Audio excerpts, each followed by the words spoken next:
this with white supremacy. We probably should add claps this time. Should we? Yes. I don't know if we're applauding anything. Yeah, we're applauding 4 more seasons of This Week in White Supremacy. I was waiting to say, but Miracle beat me to the punch. Yeah, a whole lot of white we supremacy. just got renewed for another 4 seasons. Yes. It's about to go down. 4 more seasons worth of funding, 4 more seasons worth of us. My name is Jasiri X. I hopefully will be here next week and not in a prison cell. Well, I guess we got to wait to January, right, to see which one of us are going to stay or leave. To my right. To my right, Farouk. It's okay. Oh, I'm sorry. It's okay. Well, you're He's already ready for women not to get.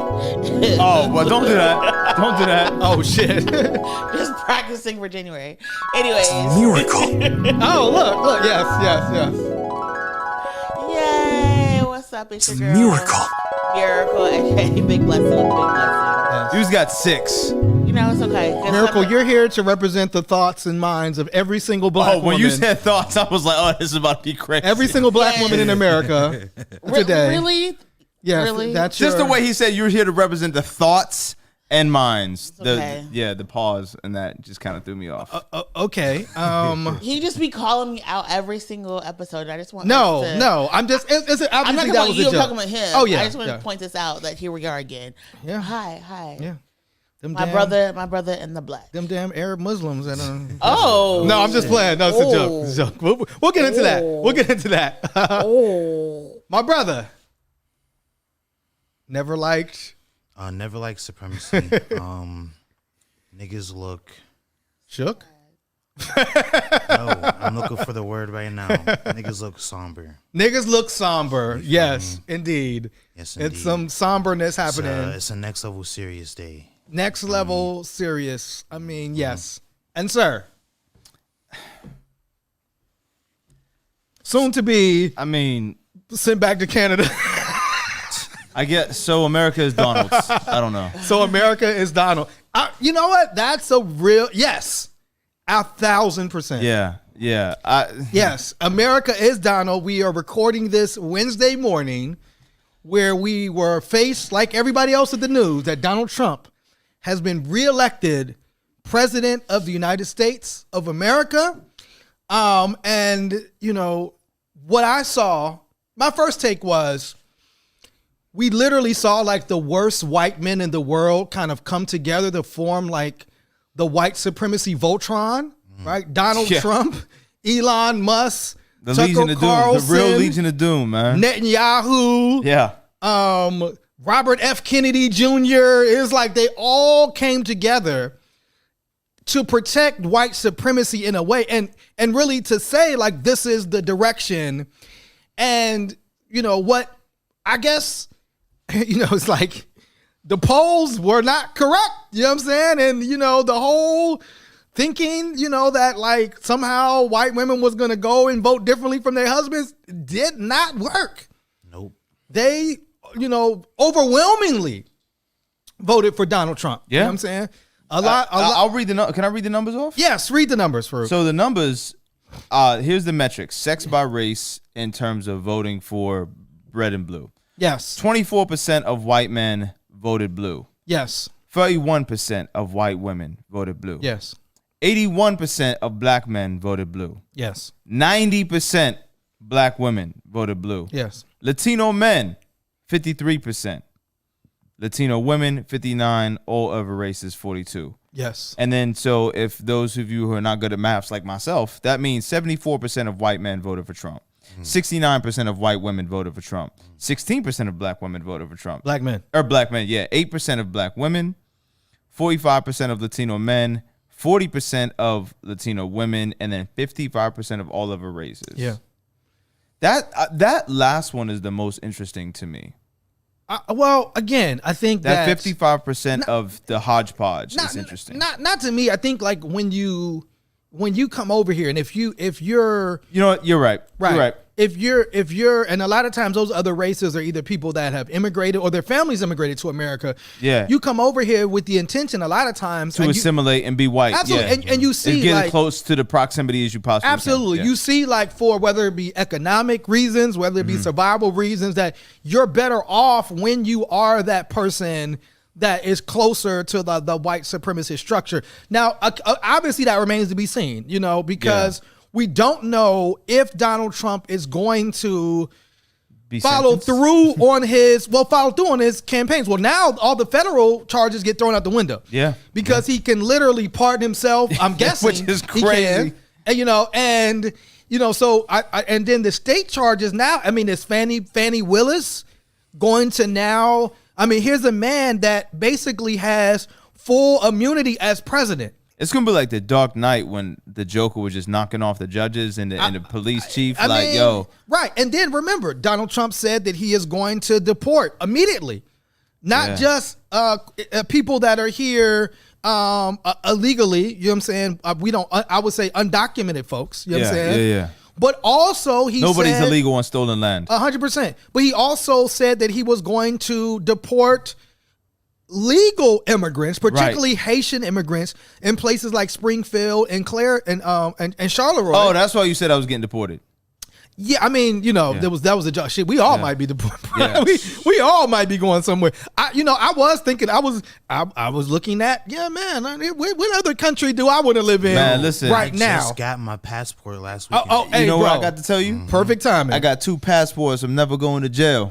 Yes. So, with that being said, we do have a clip from Donald Trump as he... Wait, or can 47th I give president. my first impression? Okay, so why don't we go around, right? Yeah. So before we get into the clip or play the clip of Donald Trump, I'll start with Miracle. I want to go last. I'll start with Miracle.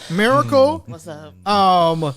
Yesterday seemed like going into the day that it was going to be this, breaking of the ultimate glass ceiling, that we would have a black woman president, that we would be making history again, 16 years after President Obama made history in 2008.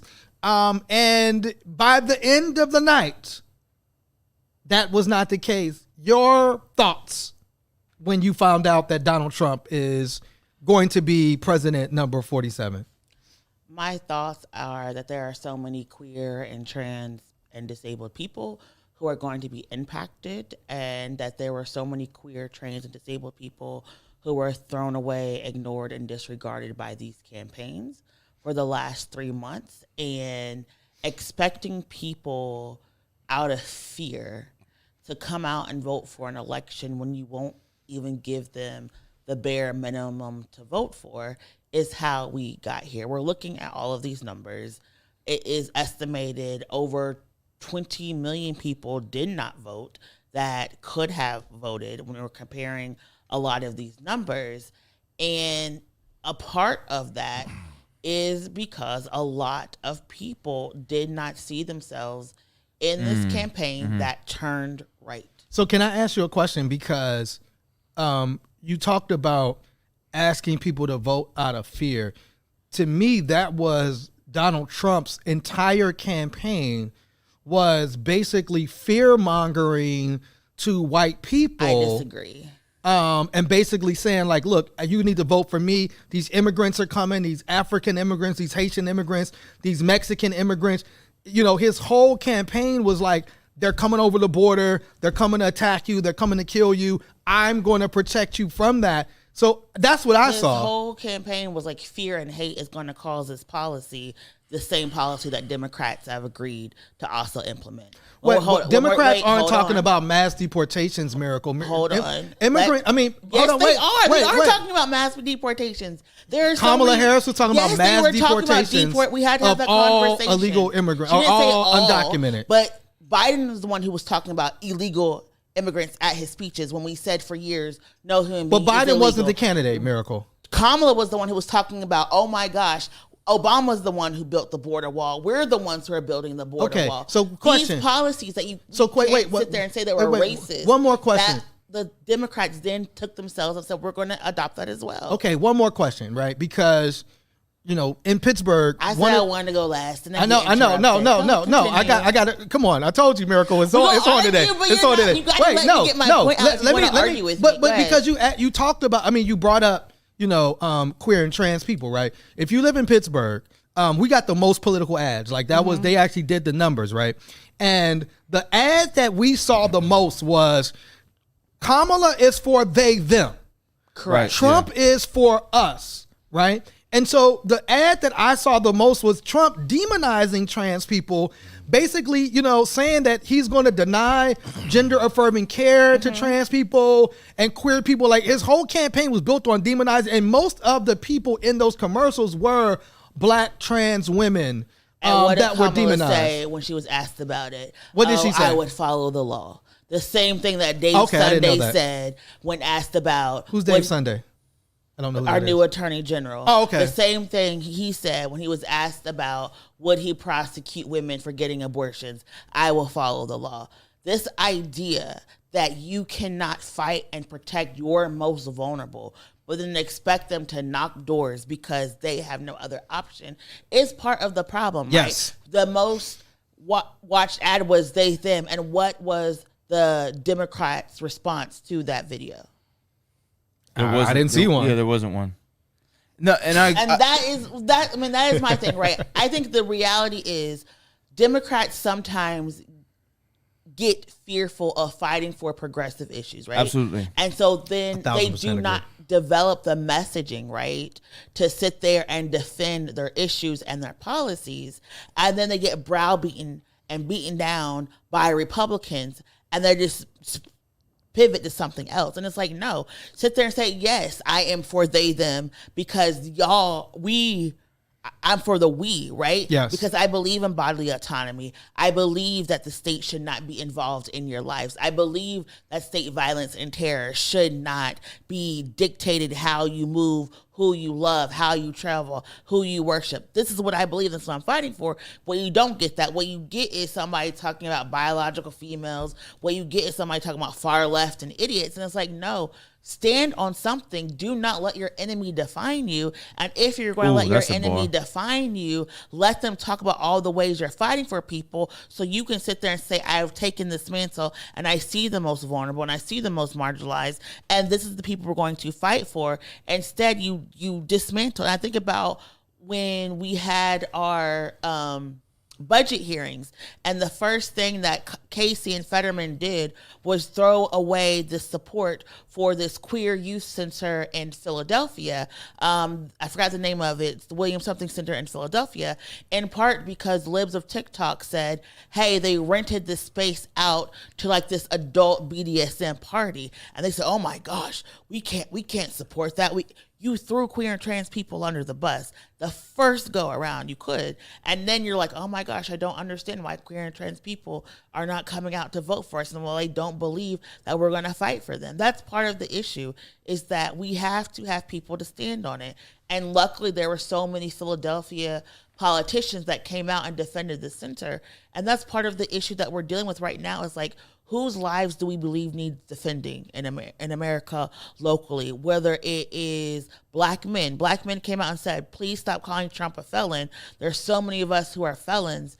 This messaging is hurting us. This messaging is harming the way we're able to have engagement. And people kept saying the felon. When people were talking about fighting, if you want to say, okay, Kamala's not running to be a black president, okay, cool, but still talk about the issues that are impacting black people, housing, student loan debt. Oh, we're gonna let the state decide. These are Republican talking points. Don't adopt Republican talking points and then be upset when Republicans win. Okay, great, and we will come back to you. I want to come to Treble. Man, I woke up feeling disappointed. Yes, but not surprised at all. Yes, I woke up feeling foolish for hoping for another outcome. Yes. But I also woke up like, you know what? This is America. What's more American than apple pie? A man who puts himself above the law but promises to enforce it. You know, what's more American than white picket fences? A man who aligns himself with billionaires and corporations and promises to protect their interests. I'm just like, hey, man, this is exactly what America wanted. This, if I'm being completely honest with myself, as much as I would have wanted to be under a Kamala presidency, this president is who represents America the most. I agree. And I mean, you make such great points about, even like you said, you align with billionaires and corporations, but you say you're going to protect the working class, and like white working class workers voted for Trump in greater numbers that kind of reflected the support that Reagan got from these same unions that he ended up destroying, right? So it will be interesting to see like how that vote cast ends up affecting these individuals that cast these votes. I think that's another conversation. Initial thoughts, Fru?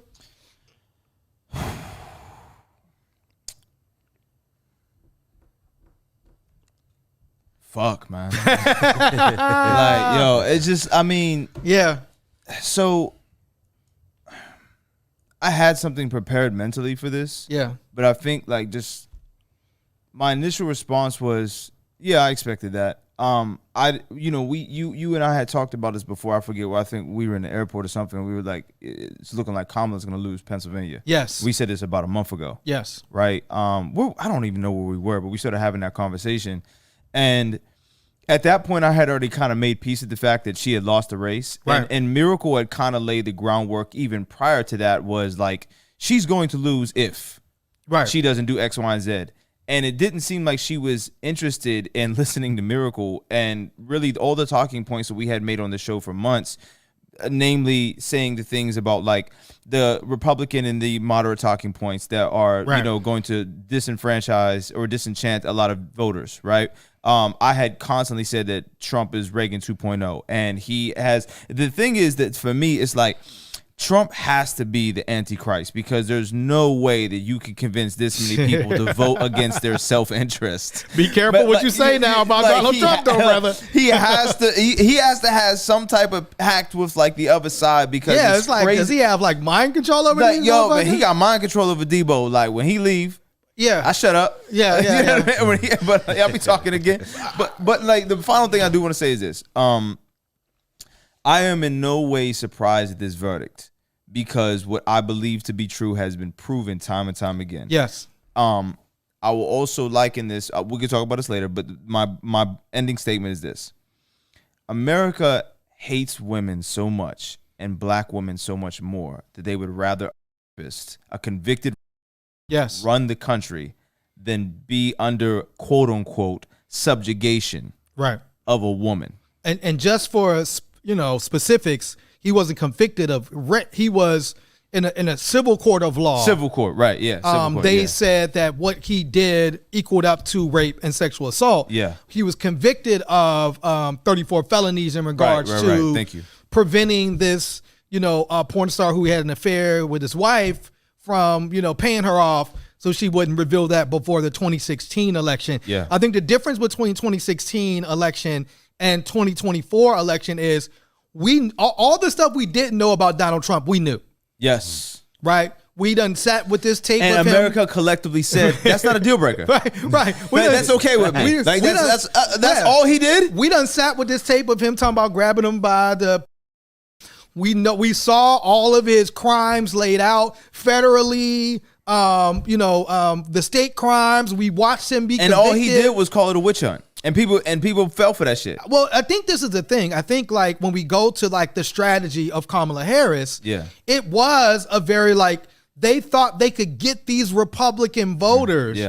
And they thought like people would vote on morals. On a moral ground. When has that ever won an election? Well, this is the thing. It's not, well, it has before. What, 300 years ago? No, because 300 years ago, that was even, similar. But I think what they failed to realize, and I think we realize when we start talking about it's looking like Kamala's not going to win, is the power of white supremacy and the power of whiteness, because I had something wrote here. Whiteness stuck together, right, in this race. white men and white women stuck together and they said, we're going to vote for this white man. We're going to choose white because we don't care what his character is. We don't care what his morals are. We don't care what his business acumen is. We don't care that he's 78 years old and showing signs of like some type of dementia and wouldn't even give you his records. We don't care about all of these other things. We're going to stand on the side of whiteness over the others. Can I read what I had wrote down? It's only 2 sentences. I don't believe that we let America down. I believe white supremacy returned to reclaim and resuscitate itself in Washington and nationwide. Yeah, and so I think that was to me, ultimately the flaw on their campaign was thinking that we're going to get Liz Cheney and we're going to get Karl Rove, and these people are going to convince these other white Republicans that January 6th was a deal breaker. Again, in Pennsylvania, in Pittsburgh, does that mean he about to free up all the men that did January? He said he was going to, but them niggas is coming home. All the text messages I got was, I'm a former 2-time Trump voter. I'm a Trump voter and now I'm with Kamala. And these commercials, it's like, if that was the case, then down home white guy. I was a Trump voter, and so no, that did not happen. It was just like when all them people came out for the protests in 2020. Right, and Trump still won all of them over. Again, that like didn't the numbers happen. just didn't add up, man. Right, black men came out, black women came out. Everybody else, everything else was negotiable at that point. And so I will play this. Why are you looking at me? Miracle's looking at me. That eye roll was Miracle walked in the door with Miracle should have worn a shirt that said, "I told y'all niggas so." Listen, you told us so. Right, but here's the thing. We can't sit there and talk about fascism and pretend like fascism is not already here. Yes. We can't sit there and talk about, oh my gosh, people are going to go to jail for saying this or for protesting and organizing when you have protesters facing jail, facing expulsion from college campuses right now. Somebody was talking about you're surprised that Georgia went red when the Atlanta prosecuted all the Cop City organizers. Come on. The people who have been knocking doors you've been calling terrorists for the past 5 months. So that we can't sit there and be surprised. And then all of this messaging went to Trump voters. Yes. All of the money and resources went to Trump voters. The one time where we needed black communities, brown communities to be at the forefront of the messaging, right? So that we can mobilize people.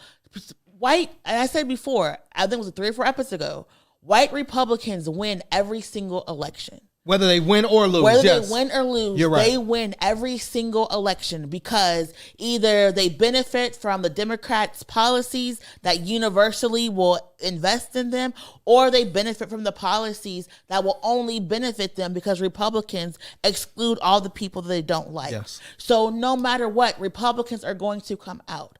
And so it is going to be up to the progressives, the people who feel like they have been radically disenfranchised, to be radically included. And when you exclude all of these organizations, absolutely, and I may be breaking the and it wasn't even radically included. They weren't included at all. Thank you. And I may be breaking the fourth wall here, but progressive organizations were asked to withdraw endorsements for some candidates. They were told not to share information from some candidates. Some candidates were like, please don't come to my events. We don't want to be seen with Palestinians. We don't want to be seen with Muslims right now. We don't want to be seen with anyone who's been protesting right now, right? So this was all across the country. This stuff was happening. So now we're supposed to be like, oh my gosh, I'm so shocked. One of the things, I was talking with somebody and they said, how can I tell my community that Trump is a racist bigot when he has all these imams and Muslim leaders who are already Republicans on stage at his rally in Michigan, and there is no comparison that Kamala has right now. There is no photo that she publicly has with Muslims and imams, even the people who have endorsed her in Michigan, right? Mm-hmm. Where is that comparison? People talk about Trump. Trump played the media. He understands the snippets. He was on all these podcasters, all these Twitch, not because he actually values what they say, right? Because he understood that he was getting this male vote, right? He understood that he was talking to people, so he would invite them out, but talk about the policies. Kamala was like, no, we're not doing that one. That one's too liberal. That one's too progressive. Why did you not sit down with Hassan? Why did you not sit down with a lot of these liberal and have conversations, even if it was like, we don't agree on that? Why did you sit down with your Syriacs? Why did you do that? Why not, right? Because this is the thing. It's like, it is hard to, and I was talking to people who've been organizing all these folks, and they were like, we could not get conversations. True. Like we could, and and I remember when Rawa she's the Palestinian, she won. She said, I have nothing to go back to my community for. And when we look at Rashida Tlaib, she won 77%. And the majority of her district did not vote for Harris, right? And what would have been like if she sat down with Rashida publicly and had a conversation about this? Right? We don't agree, we don't get along about these things, but tell me what your community is going through, and let me tell you how all the other ways I can help. Yeah, wouldn't do it, and so like we are over here talking about like, oh my God, we're so shocked, but like, where did you see her talking publicly with trans people? Remember we said this felon thing, put her in a room with people who are all returning citizens. All these things. Well, she went to a couple of barbershops, I think, in the weekend before the election. I don't know. But also, early vote, you can't do this the weekend before the election. So I have another question, man. And I have a multitude of questions, so we might even just forego the clips. So I have a question. I want to start with you, but it's a question for everybody. Because not only did Trump win the presidency, the Republicans took over the Senate, and it's looking like the Republicans are going to maintain control of the House. So we're talking that this supermajority. So if this Project 2025 thing is real, right, which we believe it is, then we're looking at maybe like the most radical transformation of government that we've ever seen. So like, one, like, do you think that's coming? And like, what should our response be in the face of not just a Trump victory, but a Senate victory, and it's looking like a House victory where Trump's going to be able to do whatever it is he wants to do? Well, we got to fight. We got to organize. We got to build mutual aid, right? We have to figure out what is the world that we want to live in and create that world, design that world, and fight for that world. I do think that it's not going to be immediately as radical as a Project 2025, because I do think there are going to be people who are going to try to fight a lot of this legislation, but I do think that not pushing through all these judges when we had a chance is going to come back to bite us. I do think that right, because here's Trump, he can remake right the Supreme Court is already conservative, now he can make it even more conservative, right? Exactly. And so there were all these things that we could have been doing, should have been doing this whole entire time. But I think it's going to be the people who are the most impacted are going to lead.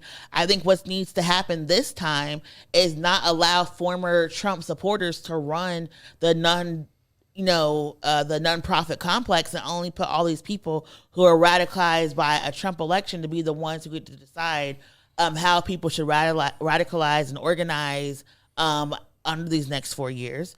I do think that we're going to have a real conversation about our messaging and who we find as disposable. But I also want to point out, we also have to stop amplifying a lot of these far-right individuals. When we look at California, Adam Schiff, his PAC is the one that invested in his far-right opponent, so he didn't have to have two progressive opponents, right? So if we're going to also talk about how we got here, part of the reason we got here is all of this money in this political sphere that allows people to pick and choose which politicians are going to basically run. And if we don't have the billionaires in our circle, what we have is people power, and we're going to have to go back to organizing the people, giving people something to fight for.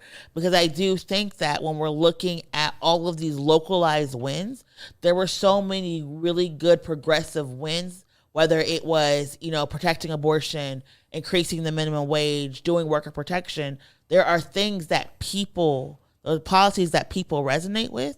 And if we get to pushing those policies, I do think that we're going to see a better way to navigate, and hopefully in 2 years have some progressives come into office who are going to be able to push back. But I think we can't do this moderate BS anymore. Right. Trouble and Farouk? I think that the government is too involved in our day-to-day lives. Right. I would like to That sounds like a Project 2025 talking point. But no, I feel like Project 2025 poses such a threat on our day-to-day because of how involved the government is in our daily lives. I mean, your porn's about to be taken away, bro. It better not be. I'll knock all this shit over. But I do want to see us organize in a way that poses the question, how do we take control of a lot of our functions like education, employee rights and stuff like that? How do we kind of take the reins into our own hands and make it so that like whoever is in office doesn't have so much power that we feel powerless? Yes. You know what I'm saying? I agree. Farouk? I think the biggest thing that I'm going to talk about here is kind of the emphasis of what Miracle was saying was this lack of support for local organizers and these impacted people from the Democratic strategies. Yes. It was so embarrassing. It's like and I said this before. Yes. When Kamala was announced as the candidate, this looked like, joke's on me, the first time that the Democrats were going to get out of their own way and embrace a new strategy. Right. And a lot of people said that when they chose Tim Walz as well. Right. Like, okay, it looks like you're actually going to attempt to get out of your own way and not shoot yourself at the finish line. Right. And what did they do?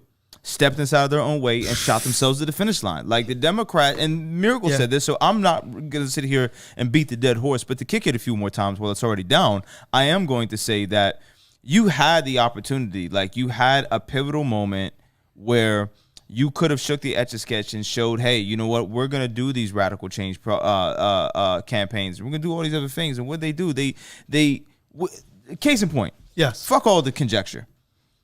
We brought some of the biggest names in Hollywood to Pittsburgh.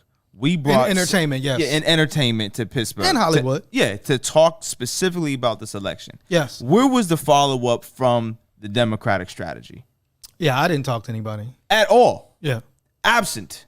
And I mean, and they were abject in their duties. Yeah, and I mean, again, also, if we want to break the fourth wall, I mean, we were told that come on, say it, that they couldn't support One Hood. Right. We were told that One Hood, and again, I think that it's weird when you see kind of like what Miracle said, when you see Donald Trump, unabashedly in his white supremacy, and again, Donald Trump is Teflon in a way, and he can sit down with anybody. It seems like that, but it seems like we do have Democrats on the other side that are afraid, to step into the fullness of themselves, right, and say, "This is who I am." No, I am. I do have progressive values and progressive. The whole thing about Tim Walz was that he passed all this progressive legislation in Minnesota and actually made the state better, right?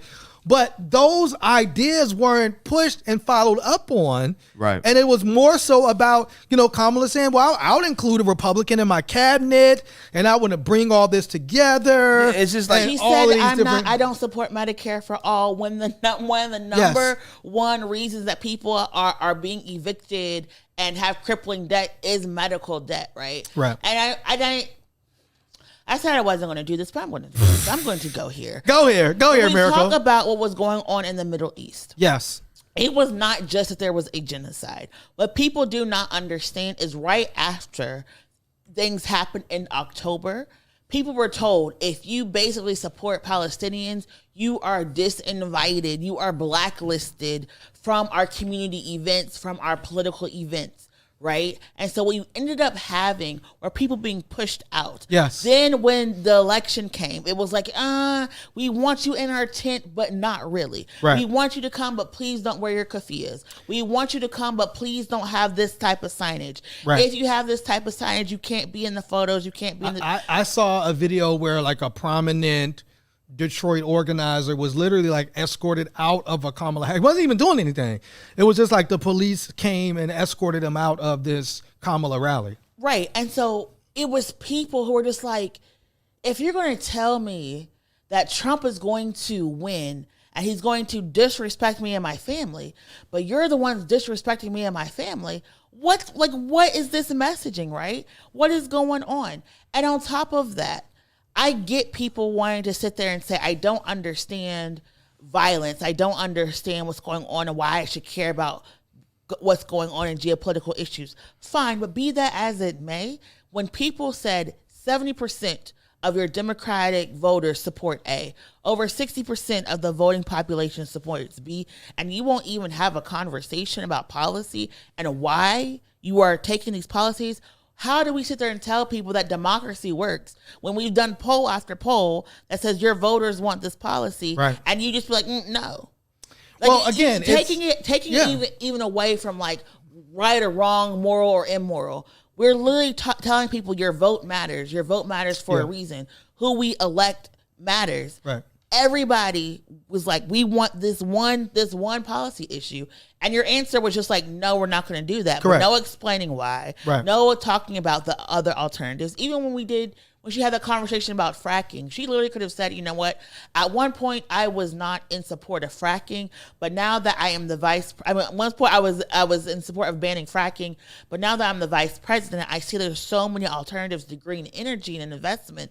And so therefore I don't see fracking as being as much as a detriment to our green energy as it was a few years ago.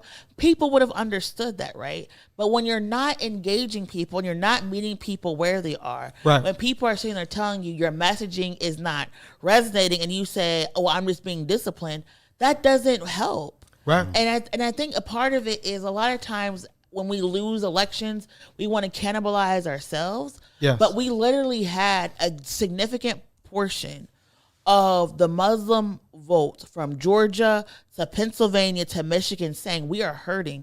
We just want you to say that you hear us. Publicly say you hear us. And like, well, she did. It was like the last speech in Michigan. But hold on. But she did. And you give a repeated thing as if I cannot go on Canva and put all 5 of your responses next to each other and see if there's anything different. Right. Or as if I can't just use an AI machine and put it together so you haven't changed anything. Right. That is the problem. People talking about Trump was going on for like 2 hours at his rallies and taking people's times. But you can't say he said the same thing at every single rally, right? He did mention Hannibal Lecter for whatever reason. Every single and rally. Arnold Palmer. Right? But it was always something different. You're like, what he did pretend to give the mic fellatio at one point. It was, and that, again, not a deal breaker. It was, but the thing is, Trump could have walked out butt ass naked. He told y'all that 4 years ago. They still would have voted for this man. This is different. They voted for him because they refused to impeach him. And this is the thing about white supremacy. It's crazy. This man should be technically in prison right now. Yes, he should be. But our leadership absconded their responsibility. They did. They wanted to bring everybody together. Him. Yes. Then when they were trying to convict him, people were like, no, we're going to wait. Yeah, waited too long. Instead of saying this man literally violated our Constitution, literally worked with foreign nationals to upend our democracy. Yes. It was like, oh, Trump is bad. No, the reason people were literally able to band around him is because when people had the power to do something, they did not. And then they want to sit there and say, I don't understand why his message resonates. Well, I had people who literally were like, I'm voting for Trump. And I'm like, why? And they were like, I just like that he can do whatever he wants to do. And I was like, well, maybe if people are saying they want this whole bravado culture, we're talking about all of these men in the patriarchy, maybe if you show that there is responsibilities for when you violate the law, maybe people won't be out here voting for him. Well, similar. I think it was that similar to that Alan Schiff thing. I think they thought that Trump would be they thought that a Trump in 2024 would be easier to run against because he was saddled because of January 6th. Yeah. Because he was saddled with all these cases. And so they thought like, we're going to cripple him with all of these cases and put all this stuff up, and that it actually will make it easier to beat him than another candidate. And he showed that wasn't the case because what he was able to, again, in Pennsylvania, we had to go up against Elon Musk, who was spending $1 million a day on a lottery to get people. So to me, this was the first time I remember seeing Republicans actually engage in voter registration and getting people out to vote. I don't remember Republicans doing that at a massive scale in 2016 or 2020. But Elon Musk went out there with his PACs and with his billions of dollars, and he put hundreds and hundreds and hundreds of millions of dollars to, sending ads to Palestinians saying Kamala's with Israel, sending ads to Jewish people saying Kamala's with Palestine, right? Doing all the things that he did in Pennsylvania. And even though it was proven that this lottery was actually a scam, it wasn't a lottery. They were choosing who was going to get the $1 million. By that point, they had registered people. They had all your information. They could hit you with the algorithm. And these people actually came out and voted en masse. And so that's part of what happened and what we went up against. And so, again, I agree with everything you're saying. I do wonder, though. Part of me is if your issue as a Muslim, but I'm not Palestinian, I'm not from the Middle East, so I can't say that. But if your issue was because of Gaza, I'm not voting. And if you're Palestinian, I could 100% feel that. Right. There's nothing I could say to you, but it will now with a immune. Here's a man that's saying he wanted to see Netanyahu go even further. Does this now embolden?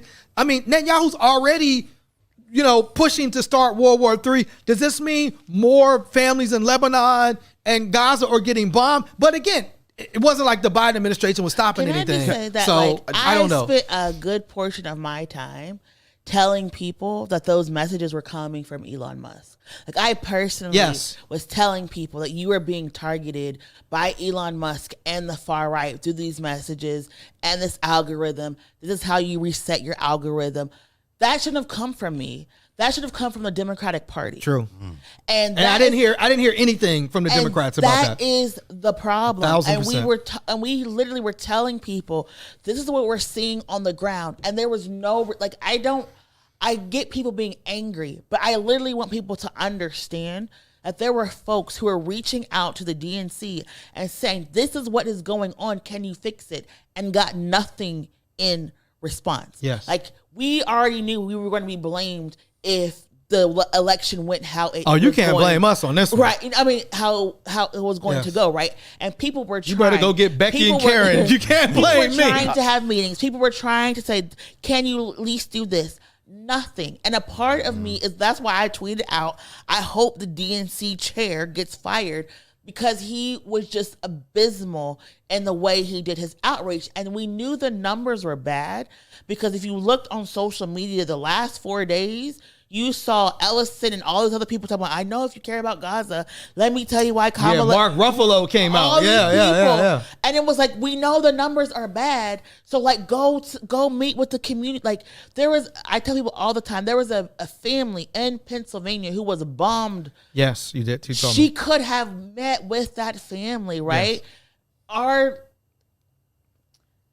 Just the most simple things could have been done. Yeah. And for these people to tell Trump no, right? So many people, Trump was out here meeting with folks, campaigning every state he went. People said, you know what?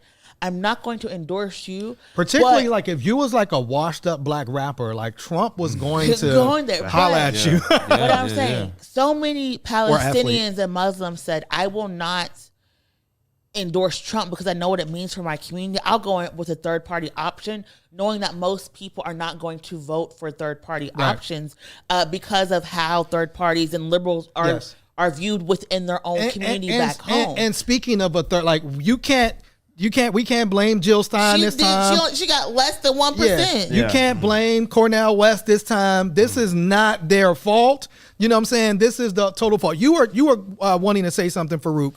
And then let's go to this clip. Yeah, so I'm not going to discount anybody's lived experience of what they deal with in America, but I did see something that Al Jazeera posted yesterday that had a couple of sisters in hijab talking about basically right-wing talking points and how they were not going to vote for Kamala. They were not going to vote for them because they were bombing the country, right? And I'm like, well, Trump isn't going to make you feel any safer. But they were saying that they had never felt less safe in America than they do now under a Democratic presidency. And So I'm not going to discount anybody. Can't discount that, brother. They look young and they aren't old enough to remember. They didn't look old enough to remember the Muslim War on ban Terror or the Muslim. Yeah. I was like, so this might be your first time dealing with what this. country they from? They might be going back to. Yeah. So I was like, so my thing was like, I hear you, right? But you're clearly not old enough to remember a time when it was equally violent, if not more, where we were being killed in the streets. Right. After 9/11. And that was during a Republican presidency. And again, like, will this embolden these like Proud Boy January Sixers to be even more violent towards us? I guess that's the question. You know, the clan or man of the hour. The clan of the hour is crazy. Donald Trump had some things to say last night in his victory speech. Do we want to play a little bit of that clip? Reluctantly. Yes. Ironically, this is also coming from Al Jazeera. Yes. People have told me that God spared my life for a reason. Bring God into it. He spared you so you could destroy America. Lord have mercy. And that reason was to save our country and to restore America to greatness. And now we are going to fulfill that mission together. We're going to fulfill that mission. The task before us will not be easy, but I will bring every ounce of energy, spirit, and fight that I have in my soul to the job that you've entrusted to me. This is a great job. There's no job like this. This is the most important job in the world. Okay, you can pause that. I came across something just now that I want to read by this Instagram person. Yes. That is fucking brilliant. They don't have a name? Yes, I was about to. You called him an Instagram person. This was curious. The name is Imo Insei Ime, right? Okay. They shared this morning. There is a culturalist white anger apparatus that allowed this man to climb into the highest echelons of power in spite of raging criminality, racism, and degenerate behaviors. As you write your think pieces and pontificate about the crisis of his second presidency, please keep black people out of your mouth. Instead, please direct your social and psychoanalysis to the white people across this nation who have watched a would-be tyrant unravel right before their eyes and still ushered him into power. Interrogate the white evangelical church, which has played the largest role in legitimizing an antichrist and scoundrel into authority and voted in overwhelming numbers for his quote-unquote godly leadership. Yeah. Please leave black folks out of this. Go ask your white friends how and why they have allowed this to happen. Yeah, it's pretty deep, man. Pause. Any comment on Trump's, God spared his life to bring the highest form of white supremacy we've had? I don't even know if it's that. I mean, maybe God is white after all. Maybe we were wrong. The funniest part of like watching all this Trump stuff, it was like the wildest, election party thing. The people who were there. Oh, yeah, you went to the election party. I did not go to Trump's election party. No, not Trump's. I mean, there was an election party for progressives in Pittsburgh. No, I was talking about Trump's. Oh, you meant the Trump. Oh, you were watching Trump's party. Okay. I thought you meant the party you went to last night. My bad. That probably was a dud, huh? I guess. I mean, no, we were happy. Summer won. Yes. Shout out to Summer Lee and Chris DeLuzio won. Yes. Shout out to both. Did I win? Always. Yes. You are a Arab black Muslim.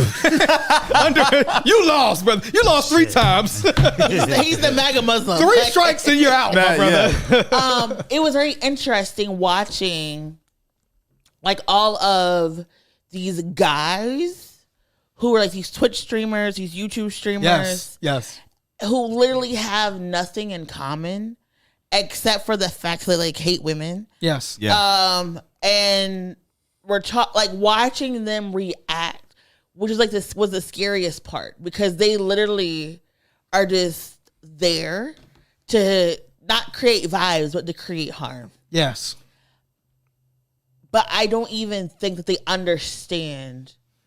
the impact of their policies and their decisions. They just think it's going to be like a funny thing for content. Right. I mean, they'll understand when they, when you get the woman pregnant and that you don't want to have your child, and guess what?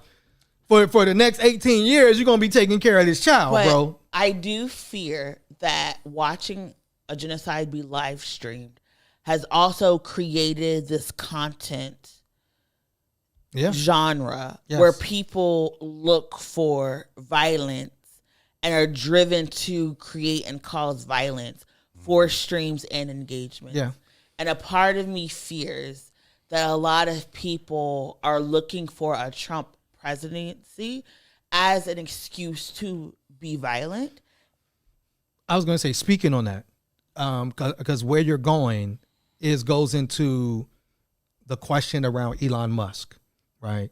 Trump called Elon Musk a new star.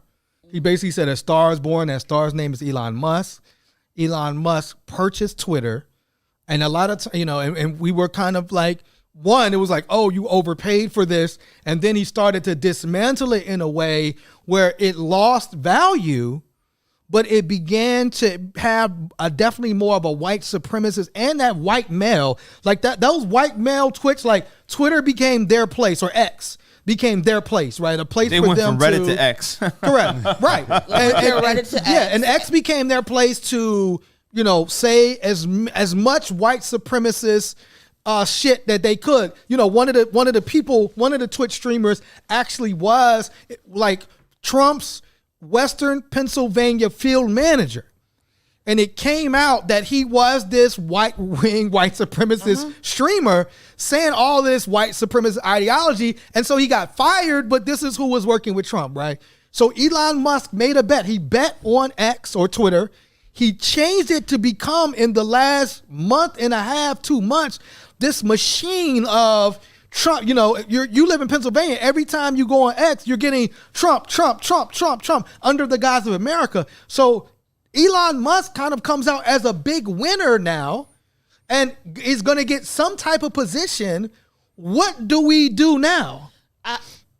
He paid to play, right? He definitely did. And this is also why we were like, we need campaign finance reform. And y'all were like, well, we don't want campaign finance reform. That's right. Because how are we else going to get Summer and Corey and Jamal out of Congress, right? And so this is what we're paying for. This is what we, a great Reverend Jeremiah Wright once said, like, the chickens always come home to roost. They do. And one of the things we forget is the tools that we use to break and dismantle systems, or the tools that we use to allow these systems to continue, will always come back and impact us. Yeah. Elon Musk said last night that he put at least $120 million of his own money into the PAC. It said but that doesn't even quantify how he used this social media platform to just direct things in these swing states. He said he's going to keep going after this election and prepare for the midterms and any intermediate elections. So he's going to keep going. I mean, they want full power. Correct. I mean, they've announced it, right? Yeah. And so there's Spill, there's Blue Sky, there's other alternative places. Absolutely. And messaging, but if you do not find value in people, and I also want to point out, this is billions of dollars being spent because nobody really actually benefits from these policies. Correct. They literally had to pay people. True. They literally put black people in the back of a van with no seats, no food, no water to go and canvass, right? They're literally having to spend so much money to buy these elections, when in reality, these elections are not popular. Yes. People may be attracted to the car wreck, but none of them want to crash out themselves. And come on, that Miracle. is why you're seeing Dave Sunday just became our attorney general because Jeff Yass bankrolled his whole entire campaign. Absolutely. Right? Yep. What we are seeing is billionaires spending so much of their money and capital to pick these politicians because nobody wants to do the things and live in the world that they have designed. And I want to come to trouble on Farouk, but Miracle, this isn't going to stop. Obviously, we're not going to see campaign reform on the federal level because we don't have a Supreme. Me on the FBI watch list by telling people what to do. No, I'm just saying. No, I'm not. I'm not saying that. I'm just saying the Supreme Court is a wrap. You know what I'm saying? Because it's already a 6-3 majority for conservatives, and if anything happens to anybody on that court, Trump's going to just. In fact, you know, some of the older conservatives can retire, and they could just put new conservatives on the court, right? And so we're not going to see campaign reform. I mean, this is kind of like, and I think the reality is that we have to say, okay, and it was always the world that existed, right? Mm-hmm. And it kind of existed in the shadows, right? And, you know, it's like, okay, we're organizing like with hope and, you know what I'm saying? We're going to push this thing for, maybe this generation of white people aren't going to be as racist when in fact they're like more. I mean, it's wild. Just, I guess like closing thoughts on this. So, go ahead, bro. I'm worried to see where the Trump cult goes from here. Yes. Because now he has a little bit more traction behind this idea that he was given this presidency by way of God. Yes. Right? God saved his life for him to be here. Oh, wow. I didn't even think about it like that. Well, that's that 2025 talking point. Yes, that's where precisely. That comes into it. That was, in my opinion, and I don't mean to cut you off, but it's just more to amplify what you're saying. Mm-hmm. That is his indoctrination. Like that was like his launching platforms. Like, hey, I might not call it 2025, but I'm going to say this is basically Manifest Destiny all over again. Mm-hmm. That's how I looked at it. Right. I mean, go ahead. I'm sorry. No, that was my whole point. It was just like now that he has he's put the imagery of God and divinity behind his victory. Right. And now he has like, you know, billionaires like Elon Musk backing his image and putting all of this money into marketing his image. And I'm just like worried what that does to the minds of the people that support him so heavily. And now he's in this position where he has this presidential immunity where these other billionaires got to line up too. Yeah. You know what I'm saying? Bezos and Apple and all these, you know, he had said, I guess he was in this public dispute with John Deere. And John Deere, who builds tractors, has a tractor place where they build tractors in Mexico. And he was like, he's going to put a $200 tariff on anything that comes. So again, all of these things he promised, these tariffs, all of these different things, we're going to see where that goes and how that goes. I mean, obviously we're stepping into this new world and we're going to have to see how we operate in it. You know, ironically, News One sent this article out this morning and it says 5 race-friendly countries for Black Americans looking to relocate abroad. Oh, that's crazy. Number 1 is Costa Rica. Costa Rica, Ghana, Senegal, Colombia, and Thailand are the top 5, according to Newsland, race-friendly countries for Black Americans looking to relocate abroad. Maybe you can holler at Canada for all of us, Farouk. I don't know. Canada might still be a little bit too close. It is, yeah. You know what I'm saying? You have any like closing thoughts in this moment, my brother? The thing I'm going to end this is this way. What do we actually need is we need federal campaign reform. Right, like, but we're not going to get that. We're not going to get that. No, I'm saying what we need. Oh, the other not thing with the Senate is Republican, the House is Republican. I don't know. I mean, yeah, no. But and then also, I'm not going to sit here and shift any of this blame on Trump voters. They did what we knew what they were going to do. 100%. Yeah, the Democrats brought this on themselves. Yeah, absolutely. Like this is the Democrats' fault. Like at the end of the day, the day got to end. The day got to end. So speaking of that, Farouk, like, so now where do we go? Like, do we then say, where do Black people go? Do we go to the Working Families Party? Do we go to the Green Party? Where do we go? This is the time where you divest from this bipartisan circus that has everybody in a chokehold in this political theater. But if we divest, do we then give more power to the Republican parties? Because they already have all the power. We're not conceding any more power. Like, how are we possibly conceding power by vacating the Democratic power structure? I mean, or we take over the Republican power structure. There's so many different things that you can actually do. But I do also want to point out that I think it was an indicator of the campaign, the fact that Kamala did not come out last night. at Howard, right? And do her own speech. And somebody was like, these people came out to see you, to support that you. That is true. Right? You gotta at least come out and say something. And I'm obviously not running for office, but I have been at events where we want you to, but where I've put on events and 100 people came, and I put on events where like 5 people came.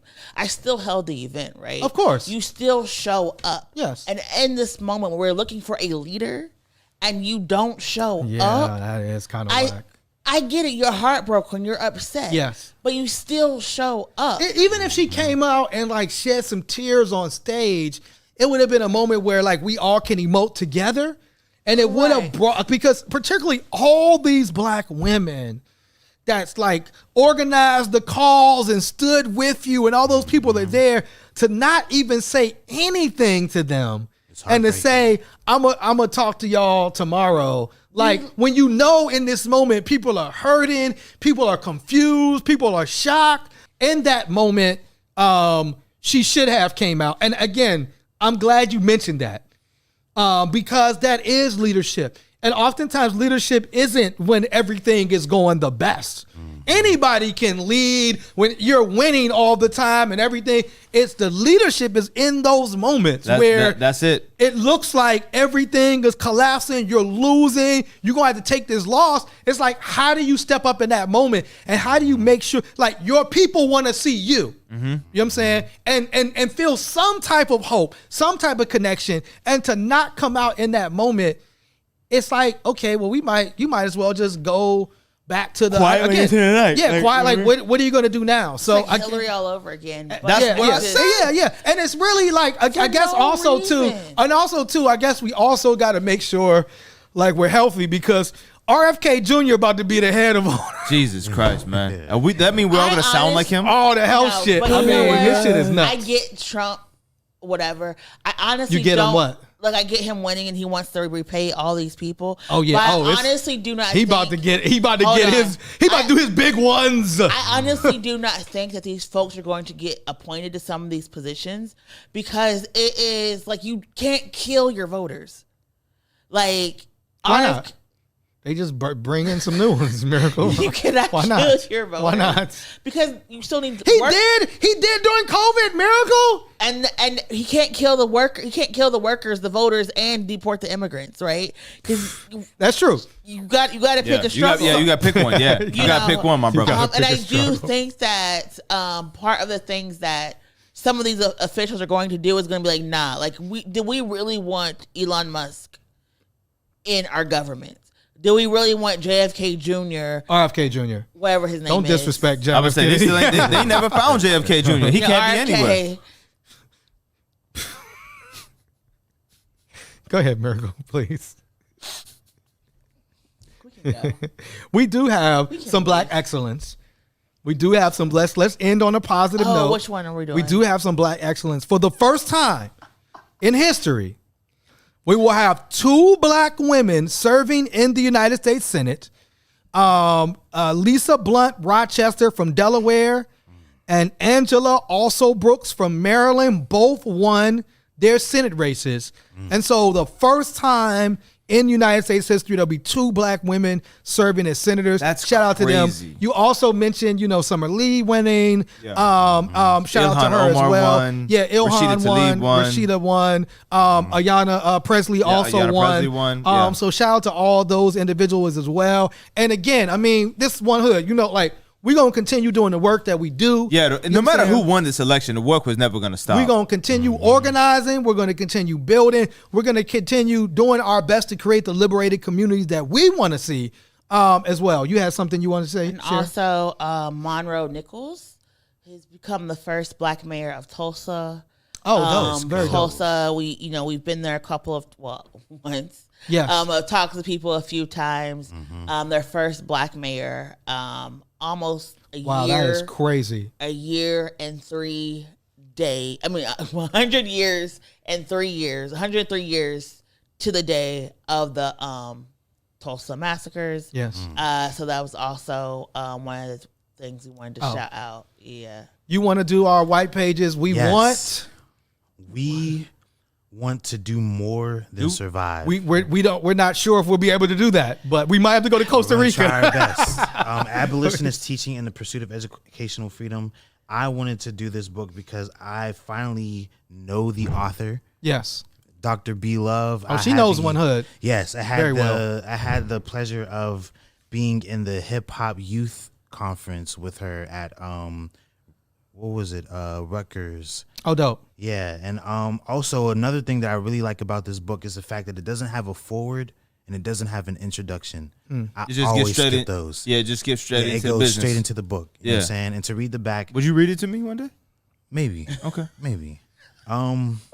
Bettina, drawing on her life's work of teaching and researching in urban schools, Bettina Love persuasively argues that educators must teach students about racial violence, oppression, and how to make sustainable change in their communities through radical civic initiatives and movements. Love shows that to achieve educational freedom, not merely reform, teachers, parents, and community leaders must approach education with the imagination, determination, boldness, and urgency of an abolitionist. Following in the tradition of activists like Ella Baker, Bayard Rustin, and Fannie Lou Hamer, We Want to Do More Than Survive introduces an alternative to traditional modes of educational reform and expands our ideas of civic engagement and intersectional justice. It's kind of fascinating that there was an organization that has been doing that work for many years that she looked at called One Hood Media, huh?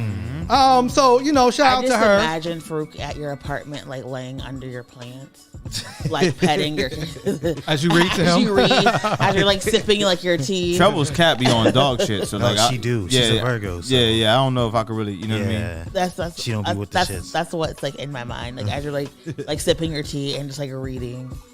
With that being said, we hope that we might have brought you a couple of laughs in the midst of all of this stuff that's happening right now. If you would like to support One Hood, we do. I'm sure we'll probably have some blackmail from this episode, hopefully. But if you want to go to onehood.org, that's the number one, and go under new merchandise, you can get your One Hood merchandise, you can support us, or you can make a donation to the continuing work of One Hood at onehood.org. Until next time, if we're still here next week. Yeah. Peace, y'all. One Hood.